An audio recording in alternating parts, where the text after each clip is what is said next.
C'est aux frontières du pays, au Maroc et en Tunisie, que s'est constituée l'armée des frontières. Contrairement à l'armée des maquis, celle-ci n'était pas engagée dans des opérations de guerre. Dès la fin juillet, les troupes de cette armée des frontières, avec l'appui du colonel Boumedienne, et se lancent à l'assaut des grandes villes. Divergence politique entre le GPRA, le gouvernement provisoire de Benredda, qui conduit alors les négociations pour la paix, et l'état-major de l'armée des frontières en Tunisie. Cette armée, que dirige un état-major général sous les ordres du colonel Boumedienne, est forte de 60 000 hommes. Lourdement armée, fortement politisée, elle attend son heure. Cette armée est très opposée aux négociations de paix par peur d'en être exclue. Officier formé au Caire, fortement influencé par Nasser, le colonel Ouari Boumedienne n'est pas suffisamment connu dans la société algérienne. Il recherche des appuis politiques auprès des chefs historiques de l'insurrection algérienne, toujours emprisonnés en France. Ils avaient envoyé Bouteflika pour recruter un historique. Ils voulaient d'abord convaincre Boudiaf de les rejoindre, mais Boudiaf leur a dit qu'est-ce que c'est que cette initiative que vous prenez au moment des élections, vous divisez le pays, au moment où il fallait être sur une position de force dans la négociation. Il a été très dur à l'égard de l'état-major, donc out. Bouteflika a éliminé Boudiaf et ils se sont rabattus sur Ben Bella. Sans Ben Bella, je ne pense pas que l'état-major de Ghardemao aurait pu réellement s'imposer. Il avait besoin d'une tête politique qui passe, et Ben Bella passait depuis des années comme étant le leader politique du front. Alors, sous la bannière de Ben Bella, l'état-major pouvait se placer. C'était la lutte pour le pouvoir qui avait commencé déjà lorsque les 5 étaient en prison, dont le président actuel Bouteflika servait d'agent de liaison. Il a été vendre un coup d'État, Boudiaf l'a refusé. Il a trouvé un preneur qui s'appelle Ben Bella. Bon, il a acheté le coup d'État. On connaît la suite. À l'époque, Ben Bella, il n'a rien compris dans la situation. Il veut le pouvoir, il peut s'arrêter là. Boumedienne, il a utilisé le Ben Bella comme pion, mais si il la même chose. Et puis après 40 ans, on vit encore de la crise de 62.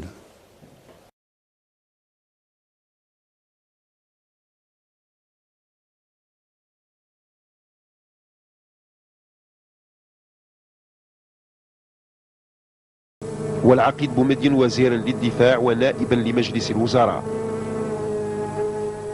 En plus de la défense territoriale, notre armée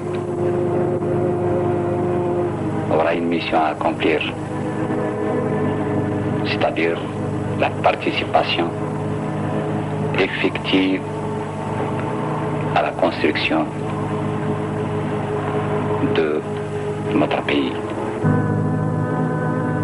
L'Algérie, à cette époque-là, à ce moment précis, avait besoin d'une équipe d'hommes qui connaissent la réalité, qui n'a pas été déphasée, donc n'a pas été éloignée du terrain du combat, qui a connu une certaine continuité dans l'action. Une équipe qui était en mesure de dire non et d'imposer certaines mesures de redressement.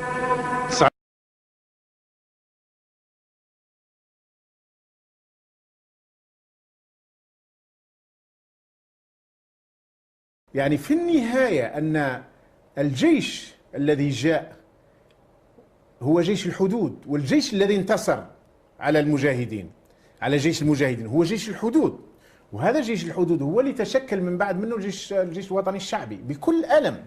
أقولها لك، لأن احنا في كثير من الحالات يقول لك الجيش الوطني الشعبي سليل جيش التحرير، لا، يتحرر أو يخرج الفرنسيس من الجزائر، والناس كلها تتوقع أن تعود لوثائق الثورة الجزائرية سواء أول نوفمبر أو بعض ما جاء في مؤتمر الصمام أو بعض القرارات اتخذت فيما بعد، وأهمها قيام دولة مدنية. قيام دولة مدنية ديمقراطية اجتماعية، يعني بدأت مجلس تأسيسي. نعم وبدأت في إطار المبادئ الإسلامية بإطارها، وبدأ المجلس التأسيسي وبدأت الأشياء. جاءت دبابات من وجدة عليها عسكريين ووضعوا بنبلة في الصورة، وجاءت الدبابات من وجدة. عندما ذهب محمد السعيد رحمه الله، وكان أحد أعظم الثوار والمجاهدين يومها، يواجه يوسف بن خدة، يقول له نواجه هؤلاء. قال له كيف لي بأن أواجه جيش تدعمه فرنسا ومصر والمغرب، يدعمه الحسن الثاني وعبد الناصر وديغول. هذه الدول المؤثرة آنذاك في الأحداث الجزائرية اجتمعوا على الدفع بالعسكر. لماذا كانوا يريدون الدفع بالعسكر وبمجموعة وجدة بالذات؟ لأنهم يعرفون أنهم سيؤدون إلى تخريب البلاد. بومدين، ومنها تم اتخاذ القرار بالدخول إلى العاصمة بالقوة صيف 1962، وفي فندقها المرصع باسم كردادة. عرفت غرفته الشهيرة رقم 105 كان لها شرف إعلان تسمية الجيش الوطني الشعبي بدل جيش التحرير الوطني، وهو الجيش الذي قاد الدخول للعاصمة بنجاح صيف 1962. من بعد الدبارة نتاع بومدين قال سيدي كي ما حبوش خلينا ندخل بالقوة. هذا اللي خلى وأن سي بومدين جاء البوسعادة وقنع سي محمد الشعباني بالجيش نتاعو، قال له باش نهجموا على العاصمة وندخلوا. وجانا سي الخضر بروقة هم مازال حي، وسي محمد بروقية هم مازالوا حي في برازة. قالوا له شوف، هو محمد بروقية كوماندات تاع، قالوا له تعيا تندم سي محمد وراك تشوف النتائج. اكيد تحطمونا، ولكن والله غير هذو اللي يذبحوا.